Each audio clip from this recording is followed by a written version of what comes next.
one of two camps. Either you really, really love them, or you're less keen. And I think most of you, knowing me as you do, can probably guess which camp I am. And Philip certainly knows which camp I was. So I'd like to thank him for all the stress and angst and sleepless nights that he's endured, worrying whether or not he's made the right decision to go ahead. I found out only a very short time ago just a little bit about what was happening. I didn't actually know where I was coming until I arrived today. My initial reaction was one of shock. Actually, I think it's still shock. And then it kind of went into, well, who's coming? Have you invited this person? Have you invited that person?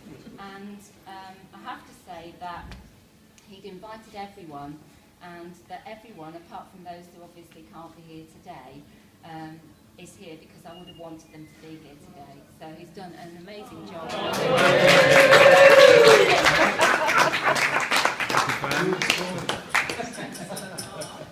Thank you to all of you for being here.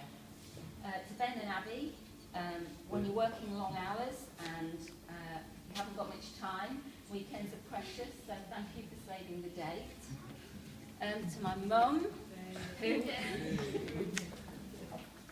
as most of you know, had a hip replacement operation only 9 days ago, and I think she deserves a massive round of applause.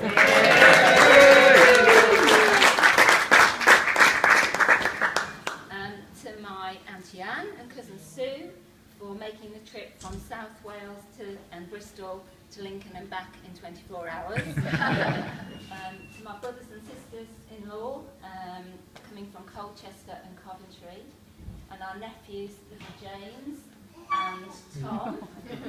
Tom especially for taking time out from partying and sleeping. My niece Lizzie, who is on her way, for tearing herself away from her studies in York. That must have been really difficult. I'm sorry that my in-laws can't be here today, but being in their 80s and down in Kent, I know that they'll be thinking of us. To Russell and Karen and Elaine. Russell was our best man when we got married 25 years ago, and Elaine was my bridesmaid. So it's kind of a double celebration of our silver wedding as well. There are friends here that we met through Anne and Trev when we first came to Lincoln, through a shared love of cross-stitch and knitting. Obviously that's me, not Philip Trevor. Although, who knows, they might have joined in with the stitching and pitching, and they certainly joined in with the drinking. So. There are friends here that I've made through Ben's preschool and our shared love of music. Philip's golfing 4-ball is here. I don't know what that means. Wise and little Zach.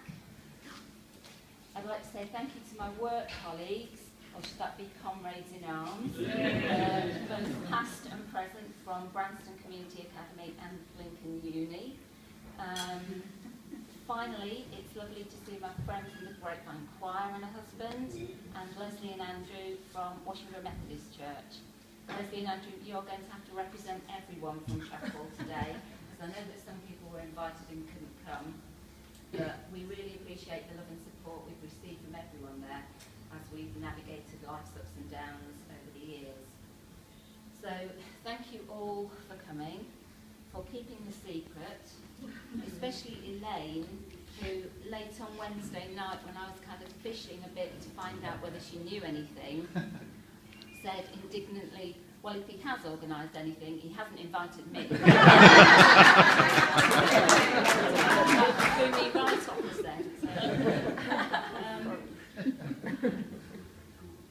I suppose after something like this, you can't really pretend that you're still in your 40s.